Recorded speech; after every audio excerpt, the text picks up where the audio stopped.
Okay, welcome to Computerized Maintenance Management Systems, a healthcare facilities leadership perspective on implementation. In this course, what we're going to do is, when it comes to databases and computerized maintenance management systems or work order systems, we could spend several weeks really going through databases, and the best way to do it would be to actually work inside of a database, which we're really not going to have the luxury to do at this time. And when I was looking at this course, and again, I've talked before about how databases, I believe, are one of the most underutilized systems technologies in healthcare facilities engineering, but also one of the best tools we have at our disposal if we can actually build them and use them. I've also mentioned how most database implementations fail after several years, and then people either dump this system and get a new one, or they have to redo the current system. Which again, it's a loss of a lot of information and data and momentum. In the meantime, staff get frustrated as well because they don't see the value of the database. So what I'm going to do is I'm going to have basically two modules I'm going to cover. It's going to be like bookends. It's going to be on the front end, which is really implementation, which I think is one of the reasons why database implementations fail. And then also on the back end, reporting. That's going to be another module because I think that's the reason why we don't get the value out of the databases, for those two reasons. Operating the database itself, typically working through the vendor that you buy it from, really is the one thing that can happen pretty effectively. Working with that vendor, and most folks will figure that out. If you really do a good implementation and you really are interested in porting, you'll figure out the middle with the vendor. So my goal is to give you a little insight and overview, and then try to figure out how to get you to sort of get this layered into your competencies on databases, starting with implementation. What we're going to start with first is about the main considerations of implementation, and then go over these. There are several of them. It probably could be maybe a few more or a few less, but this is the headers I'm giving.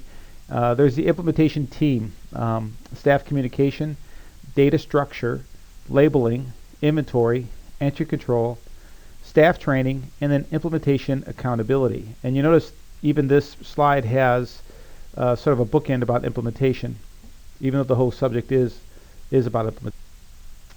Implementation team.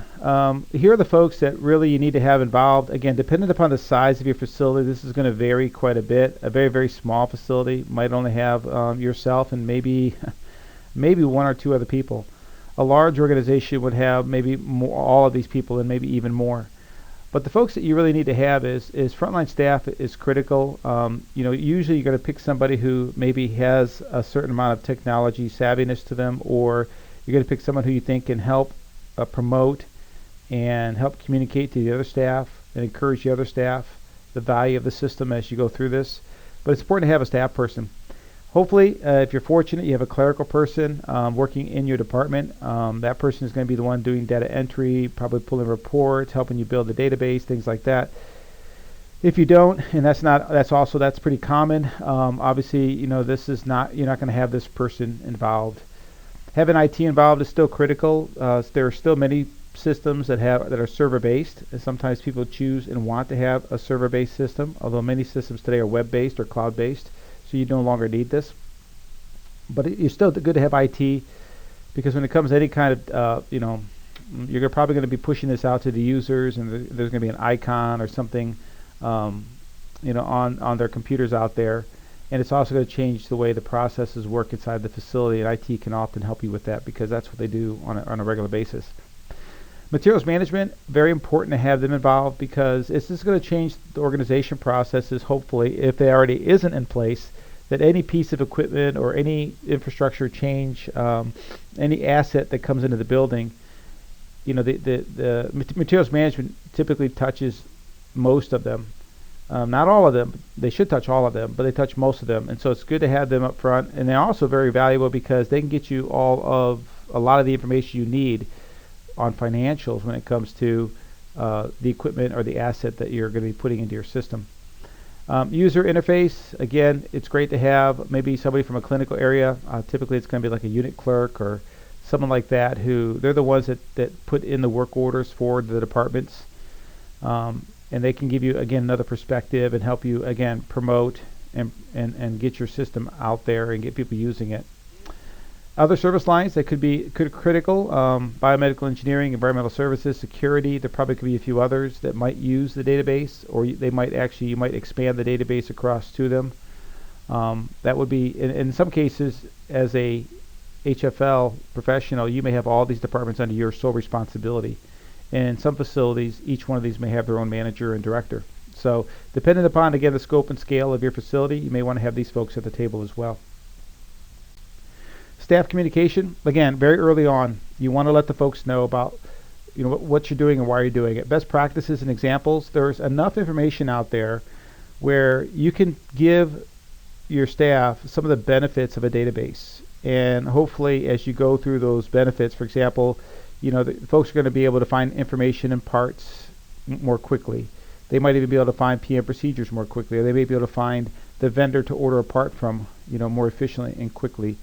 Schematics, manuals, things like that can often be found more quickly through a database. Previous troubleshooting work history. It's also a great way to, if you're doing performance reviews, it's a good way to demonstrate a person's performance. A special project, or maybe they took on an extraordinary hours or work. A database can do that. Maybe you want to measure productivity and rank folks on productivity. I know that's kind of a challenging thing to do, and maybe not a best practice, but again, you could do that if it works for your group, if you have that kind of group that wants that kind of stuff and you feel like it'll motivate them. So there's all these best practices that you can do and examples of how it can benefit the frontline folks. You also want to introduce new tools and technologies that they're going to be using. If you're going to be using smart devices, or if you're going to be using RFIDs, or even the labeling and stuff like that, you want them to know what they're going to be using, what are the tools that are going to be out there for them to use and adapt to this technology. Data entry changes. There's always going to be changes when it comes to the way information comes in and goes out. You want to give them a heads up on that. Entry control changes. You've got to take control of entry control pretty early on. When things come in and go out. In fact, before you do inventory, your entry control processes and changes need to be in place. Labeling. Often another very important thing, where the label's going to be, what kind of labels you're going to use, why did you use this kind of labeling. You also want to be candid about initial inefficiencies. There's a learning curve. So you want to let folks know about the learning curve. Hopefully if the implementation is done well, it's short and it's quick and you get through it. Other times it could be more cumbersome, dependent upon certain databases that you might use. Work order information expectations. Again, you need to let them know processes are going to change. You're going to take away the old work orders, throw them away. You're going to be using the new system. They're going to need to be filling things out a certain way with a certain amount of detail. And then that's very important to set that expectation up front. And to give them dates and timelines. Now, we know these are not fixed in stone, but you want them to give an idea at what kind of rate are you going to transition this, and give them time to adjust and mentally prepare for the transition. I found that folks will always grumble about change, almost always. But if you let them know ahead of time change is coming, give them time to go through the grumbling phase, and then by and large, the majority will move over and accept change. However, if you just drop it on them with little communication, then you'll get half or the more complaining, and then it's hard to move them from not complaining. So it's very important to do communication on the front end and throughout. Data structure, this one here could almost go inside inventory and everything else, but I kind of wanted to separate it out because it's one of those thinkings that you have to develop as an HFL. When you start getting more buildings and property and equipment and things like that, you have to organize the information in a certain way that makes some kind of a logical sense, that puts it under certain kind of umbrellas. So I use the example of like forest, tree, and branches. If you see a forest out there, and you look at it, it looks like just one great big conglomerate of stuff. And sometimes that's the way our buildings look, just one great big conglomerate of stuff. Well, just like a forest, forests have trees, and inside each of those trees are very distinctly different. Cypress is different from an oak, which is different from an apple, or a fruit tree, which is different from, maybe a weeping willow, and each of these trees are very different. And then you get down to the branches themselves, again, and the more specific information, what kind of tree is it, where is the tree, and how is it set up, what kind of structure is it, how old is it, things like that. So you get into very much like these details. And the same way when it comes to setting up your data structure for your buildings and your equipment. You want a big umbrella. For example, I put HVAC here, and really probably should have, I guess that's an okay header. It could have had heating and cooling equipment, but it's a big header, HVAC. And then you break it down to chillers. Well, what kind of chiller? It's going to be a screw. And then from the screw, then you get to the very specific detail. Manufacturer, make, model, serial number, things like that. Which one is it? Structural, very similarly, you look at structural. That's a big umbrella. And then now you're going to go a roof. That's a structural. What kind of roof? Okay. Now you get to a bitumen roof. But then now, where is it located? How big is it? Get into that detail. Get more specific. Medical gas, again, a broad umbrella, and then you get to specifically more medical air, and now you're down to a compressor, and again, which compressor, and you get more detail. So when you start setting up your building, all of your stuff should fall under some big umbrella and then filter down like this. And this helps for a lot of reasons, because when you're pulling reports, very often you want to pull reports based on groups and categories, and so you have to kind of start thinking about your building in groups and categories like this. Think of buildings the same way. I mean, some buildings are very complex, have lots of equipment, have lots of work orders, and it requires you to do a whole inventory. I mean, you need to basically do an inventory just like you would for the hospital. You would do it probably for an ambulatory surgical center. You would do it for maybe a wellness center. However, you might have multiple doctor's offices. They could be single physician practices or two physician practices that are relatively small. And you really don't do a lot of work there. You don't have a lot of work orders there. You don't have a lot of PMs there. And so you might want to just say, okay, I'm just going to, quote, treat that as one building. And I'm going to create a very, like a list schedule versus a specific equipment schedule for PMs and stuff like that. And we're just going to treat all repairs as just that building. Now, another thing when it comes to buildings, you want to make sure that you start identifying them from a universal name. And we'll talk about this again in a minute. You don't want to be using, hey, Dr. Jones' office, because that's whose office it was for 30 years, but they've been gone for 10 years. You want to name it by the address, the physical address, 112 Main Street. And that way everyone is using the same language. Sometimes that's a hard transition to make for folks who've called it one thing, and now we need to call it by an address. But it's good to do that to make sure from the beginning you have a universal, nomenclature. So, you got to start thinking about your data structure. How are you going to structure your data? And that helps you to start to organize your implementation. Labeling, which, labeling is such a big issue when it comes to doing these things. How do you label your equipment? And how do you label your building? And there needs to be a lot of time spent on this. And again, a lot of time to sort of set in stone, here's how we're going to label consistently our building and our equipment.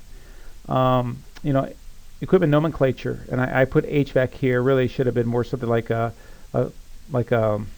chiller, or not chiller, but maybe a air handler unit. So instead of HVAC, think of AHU1, AHU3, AHU3, air handler 1, air handler 2, air handler 3. Typically, that's the way a lot of folks will name their air handlers. They number them, and it's very simple. Everybody knows what we're talking about. It doesn't change. It doesn't move. We can either put a big label on it, or we can paint something on it, or marker something on it. But everybody knows what it is. It's important that you not only call it that way, but your vendors call it the same thing and use the same information so everything ties together. Same thing. Let's take an example like boilers. Same way. Boiler 1, boiler 2, boiler 3. Again, cooling towers. Cooling tower 1, cooling tower 2, cooling tower 3. These are proper labels we put into your database system. But then you need to go beyond this when you get to other areas. For example, you get a lot of equipment out there. You might have a bunch of warming blanket units, or you might have some sterilization units. And you're probably not going to call those the same way. You're going to want to put a unique identifier for them. And when you get to barcodes, and I have some samples here, there's all kinds of barcode types you can use today. More importantly than the type of barcode is really, whether you use code 39 or 205, is really do you select the right kind of label that's going to withstand the conditions of the environment. And that really becomes the big issue, whether it's through cleaning or whether it's through heat, humidity, or extreme temperature change. Really need to come up with good labels. This continues to be kind of an ongoing dialogue. What kind of label do we get? Will it withstand time? And when we say time, sometimes you need to have labels that's going to last, decades. You look at transformers and certain pumps and motors and such, air handler units or whatever it might be that you might label.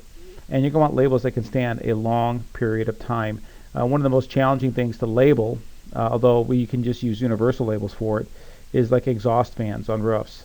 obviously between rain and sun and everything else, they can be difficult to label. And those are the things you might want to just use spray paint or a marker or something that's permanent to label them. And again, where do you put these labels? My experience has been over the years, and what I've done over the years is always front of the equipment, upper right. It could be upper right front, it could be upper right side, but any way you look at it, it's whatever is forward and upper and right. And that way everybody knows where to look for the labels. And then also the sequence number. You want to make sure in the very beginning that you establish your sequence, because what's going to happen is you're going to order so many labels in the beginning to do your inventory, and then you're going to need to reorder labels, let's say a year, 2 years, 3 years down the road. You want to make sure you're starting with the right sequence that you're not going to duplicate. So you want to keep adding it. My recommendation is start with a 6-digit number. That way you're in the hundreds of thousands, and then you keep going sequentially up. I don't know that too many people would get into the millions when it comes to equipment and stuff like that, but typically if you stay in the 100,000s, you'll be fine. Tens of thousands should be fine as well, 5-digit, but 100,000 just makes sure that you stay within a good sequence. And then we get to RFIDs, which are becoming much more popular, particularly in the pharmacy and the medical equipment world. There's a lot of optimization and safety and quality reasons for using RFIDs. Maybe not so much in the facilities world and engineering because things don't move that much. But when it comes to biomedical engineering, things do move a lot. I mean, you can imagine trying to find 300 infusion pumps or 1,000 infusion pumps and make sure they all get done. With RFID systems, you don't have to have line of sight. The equipment reports a specific location on where something is. Usually it's database software driven. These labels tend to be very durable and again can be very, very beneficial for tracking things. But again, when it comes to maintenance, probably not so much needed and not so much used. I could see a place for them, particularly when it comes to, let's say, for example, let's say you do patient beds and you're trying to get them all preventive maintenance and you don't know where they all are. RFID would be a great way to be able to track the last 5, 10, 15, 20 beds and be able to find them. So that's another technology out there. I think that's taking on more prevalence, especially as it becomes less expensive to implement. But labeling is a very important pre-implementation discussion. You need to nail it, and then you need to be consistent about it. Inventory. Again, I can't say enough about inventory. How you prepare and do inventory is so very critical. And again, this needs to be you need to have this nailed down before you start. You shouldn't just start doing an inventory without having, again, a nice, strong conversation and talk about how you're going to do inventory. Again, you have to decide very early on how granular are you going to be. To what detail are you going to collect when you do inventory? For example, we know that when we do inventory. Let me back up a second here. I got room, department, and equipment. When it comes to, you got to define too how are you going to inventory your building, your areas in your building. Are you going to go by room? Are you going to go by department? Or are you going to go by equipment? An example there would be like a patient room. What I have done over the years is I typically don't inventory most things in a patient room. The only things I would inventory in a patient room might be the TVs in the bed, and that's it. I wouldn't inventory anything else. Everything else is treated as just the room. So if we go to that room 15 times in 1 month and I look at that room number, I'll look at those 15 reports and say, okay, why were we there 15 times? And then maybe we're there 12 times because of a I like to use a toilet flush valve because it seems to be a common reason why we end up going to patient rooms an awful lot. Or maybe if you have some kind of a some kind of an air conditioning unit inside that room, maybe there's the issue there. And so I'll look at the room itself as almost like a piece of equipment and address it that way. But again, most assets in rooms are fixed assets, so you really don't need to break it down too much. However, some people may choose to break it down. They may want to have every head wall, broken down. They may want to have, even the furniture, I suppose, maybe inside that room broken down, or the sinks and the fixtures, or anymore, we are putting more things in the room. Maybe they want to have the bathroom and maybe some of the, maybe you have like a pharmacy like some places now have the space between the outside and the inside where you transfer supplies. And so now there's doors and hinges and locks and all kinds of things. Maybe they want to have that inventoried separately. I don't think so, in my opinion. Still, I would say the room can be done all as one, and you would have a list for everything inside the room that you would check on some regular basis. But then you get down to the departments. Sometimes some departments you really don't go to them very often, and you might just want to keep the department as just one number. Or you may want to break down all the equipment. So this is an important conversation to have. How do you want to break down your areas? I've seen very few people that break down the whole floor and just have one number for the whole floor. There's just too much going on most floors to do that. So you are going to have a conversation. How far broken down do you want to do it? You also want to figure out how you're going to ID these spaces. Drawings often have architectural IDs, but unfortunately, as buildings change and as we use different architects, they don't follow the same architectural ID pattern. So that usually doesn't work very well for buildings that have multiple sections to them. A combination of probably room IDs and maybe architectural IDs might be the way to go, but room IDs seems to be pretty good because everyone knows patient rooms. Patient rooms tend to be numbered really well. If you're fortunate enough to have a building where every room is numbered, that's fantastic. But in case you don't, probably the best way to do it is just go with an independent label. Just go back and relabel every room. Where it gets a little challenging is when you have a room that has like multiple doors into it, but again, you can figure that out and work that out. But using independent labels for each space in each room is probably the best, most universal way to get through labeling things, because again, you want to capture information and you want to get granular enough that it's valuable, but you don't want to get so granular that it's just overwhelming. When it comes to the actual inventory itself for equipment, we all know that make, model, serial number are the main things you're going to get, and what else. And again, you need to know right from the beginning, what information are you going to have the inventory folks collect? Because when you do inventory, it's a fantastic time to get the right information. If you don't get it when you do inventory, then you're going to spend years and years and years slowly collecting it. So if you can do this in the front end and collect most of the information, 90+% of it, the last little bit over time, no problem. So, maybe you want to know motors, size, what horsepower, what RPM. You want to know what filters and filter information are used. You want to have, what kind of electrical is fed to certain equipment, or what the tonnage is of the equipment. Again, you want to know specific information like this, and you want to have your inventory to have lines for this information in case it exists. So when you enter it, you have a really good, nice, solid database to start with, making it more valuable. Inventory teams. I highly recommend, if you're going to do an inventory, to make it a team effort. Divide the facility or the floor or the area. Have people go out. Make sure you give them a nice inventory kit. They got everything they need, labels and markers and pens and clipboard and the documents. They have good instructions on how they're going to do it, so everyone's doing it consistently. It's important to make sure that people name everything the same thing as best as possible. And if they have any question whatsoever, they call you and say, hey, I'm looking at something. What do you want me to call it? Even after the inventory is done, you're going to have to go through and sort of like standardize some of the language, because a lot of people don't call items the same thing. As strange as it might sound, some people may call a drinking fountain a drinking fountain. Some people may call it a water cooler. Some people may call it something else, and you're going to have to clean that up a little bit. Hopefully on the front end you clean up most of it, but on the back end you're going to have to standardize it. And again, I would recommend a team, because it does help build teamwork. It does help get things done very quickly and get stuff in the inventory much faster.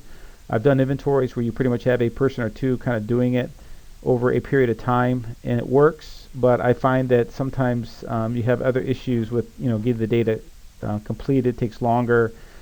In the meantime, things move around. You miss stuff. Whereas if you can do it at one time and kind of get a bunch of people doing it together, it can be a very effective way of knocking inventory out. And again, do pizza, whatever, and folks just, appreciate, I think, efforts like that. Entry control, again, very critical piece that it goes into place before you do inventory, because you want to start to capture information of all the stuff coming in before you do inventory. If you try to do it after you do inventory, then what happens is you've already missing stuff on your inventory. So you put this in place first. You make sure you got your policy. You do your training on how to use the entry control form. And you want to make sure you communicate to other departments what you're doing when you do this. Materials management, again, very, very important. Accounting, very, very important. And managers and directors. Very often, I've seen this so often in healthcare, equipment slips by materials management sometimes, or it goes right from materials management right to a department, and it slips by biomedical or facilities. And so we never know that a piece of equipment ever even comes in, and we end up finding it later when it needs service or something like that. So it's important to capture this stuff, like, kind of get it through your department first, make sure you look at it, make sure you understand, what's involved with its maintenance and its risk assessment and things like that. And make sure the management team knows this as well. They need to work with you and partner with you on this. I do have this slide here is an entry control form example. And what I want you to do right now is you can go ahead and pause this presentation for a moment. And I want you to if you can open this up and look at it on a separate screen, that's great. But I want you to go ahead and print it out. So go ahead and print this out. Pause this presentation. And then come back, and we're going to go through this entry control form as sample. I'm assuming that you've paused this presentation and you've printed this out, or you're looking at it. And this is an example from that I've used and built on over the years. It's actually been updated several times. And the first page here sort of gives an outline instruction about who uses this form and how it's meant to be used. Now, I'll be candid. We did marginally well with this form. I never did get full implementation from issue and receiving or materials management on this form. Staff training. Okay, so you've gotten together all your ideas about implementation. You got your structure organized. You got your labels figured out. You got your entry control form. The other thing is the inventory form, and I think we'll talk about that in a minute. But you're going to want to make sure that your staff are aware what they need to know. You don't want to overwhelm them with a lot of information, but you want to say, okay, here's the new processes. You want to go through the labeling and how you're going to label and how you use the labels, where are the labels. You want to go through making sure that they understand what you're going to label equipment and room, what's just going to be room identification, what's going to be equipment identification.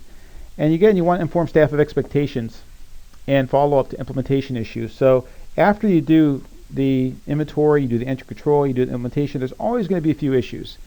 And so you want to let them know right then that you'll be coaching people. If folks are not filling out forms correctly or not completely, or maybe they're not using the updated process or systems. Again, you're going to tell them, no, we're going to be coaching and bringing people along. We understand it's going to take some time, but the expectation is within, let's say, 3 months that we should have no more problems. People should be using and standardized and using the new system. So you want to let them know. And again, and at every turn, that yes, we have expectations, and here's what they are, and we're going to coach folks through it. Implementation and accountability. It's kind of like the slide before, but it's a little different. When you actually go to implementation, you want to let folks know that you again give them a timeline again. Maybe things have changed a little bit. You want to let them know what processes you're going to remove. We're going to get rid of all these old work orders. Do not use these anymore, kind of a thing. We expect you to, quote, use these different computers, or use any computer around the organization, or use these specific computers. We expect you to use, these smartphones or smart devices. You want to be monitoring variances early on, because if you have a secretary or clerical person, they're going to be putting data in. Their job becomes very difficult if they're getting a lot of incomplete information, and they're going to count on you to follow up with the staff to say, hey, the secretary or the administrative assistant is going to say, hey, most folks are doing a great job, but I have a couple of people that really aren't, consistent, or we're missing information all the time. And it's important to go in and do coaching for those folks and do the follow-up, and then continue to monitor that. And then you also want to make sure you adjust as needed. There are going to be some adjustments. You're going to be making some changes. If the implementation went really well, you'll be making a few changes and wouldn't make too many adjustments. But there are always going to be some adjustments. And again, depending upon the different databases, some have different, some are more and less complex than others. Some have lots and lots of bells and whistles, and some are pretty basic. So depending upon the database you might be using, you're going to want to make some adjustments along the way. You may say, hey guys, we're going to break down this information even more simply, or maybe you're going to go the other way. We're going to need more information coming in. Typically, it's a balance depending upon the system you're using. You're going to want to share reports. You're going to want the staff to see data coming out, and that data should get better and better and better, and how you use it should get better. And you should get success stories. I mean, you should have opportunities where somebody was able to get to a part more quickly, someone was able to, reduce costs, or increase productivity, or increase wrench time or response time, or reduce the amount of time that work orders have been open in general. I mean, one of the things databases can truly help you with is repeat calls. You can very quickly see if people are working on the same thing over a period of time. Another thing is you can definitely reduce the amount of time work orders stay open. So you should be able to get that down to something very, very manageable, and it should be perceived and felt in the organization. And you should really be working towards setting and working towards your quality control goals. You start getting a good vision for, hey, these are the things that really either motivate or measure or demonstrate our quality, and start crunching out data and start putting that out there as well, and start implementing, saying, here's the 5 or 6 or 7 or 8 or 9 or 10 things I want to measure on a regular basis, so to show that we're doing good quality work. And what's nice is that if the data's coming in right, and if it's set up right, these reports, once they're set up, they just fire out just like that, and they're really quick to get to, and they can help you make good decisions going forward. So when it comes down to, again, implementation, this overview hopefully gives you a much better idea what needs to be done before you actually truly implement a database, and you really take the time to do this. Because if you do this, if you follow what I just went over before you implement the database, now mind you probably already purchased and selected one, or you've already had one sort of given to you, or you've come and inherited one, and you still kind of want to go through this thinking if you're going to go ahead and revamp the system, or if you're buying a new system. But this is the one, I think, big missing piece when it comes to creating a successful implementation. And I have found that the vendors that sell you these databases don't really take a lot of ownership over what we just went over. They kind of count on you to do that. And so in a way, and I kind of wish they would probably take a little more ownership in this area, but I think they realize there's so much time to do this on the front end that they really don't. They leave it to you. They will help you after you implement it a lot, but not on the front end so much. And there probably is some exceptions to that, but for the most part, this is the area where I think why most databases fail. So really hope that this was beneficial for you. For those of you who've done this or been around this before, I hope this makes a lot of sense to you. For those of you who have successful databases, I hope this resonates, and maybe even, oh, yes, that's true, you saw all of these processes in place. I really would look forward to your feedback on this. And again, my goal here is to also next go over reporting, which I think is another very, very critical part as to why databases aren't successful. And then also try to figure out how to sort of turn this into a competency, so that way we can make this more academic than just these lectures. So I hope you enjoyed this. I hope this was helpful, and I'm sure that what you just went through with this implementation lecture is probably it's a heck of a lot more than I got over the time that I was in healthcare, and this is a lot of things that I pretty much had to sort of figure out over time.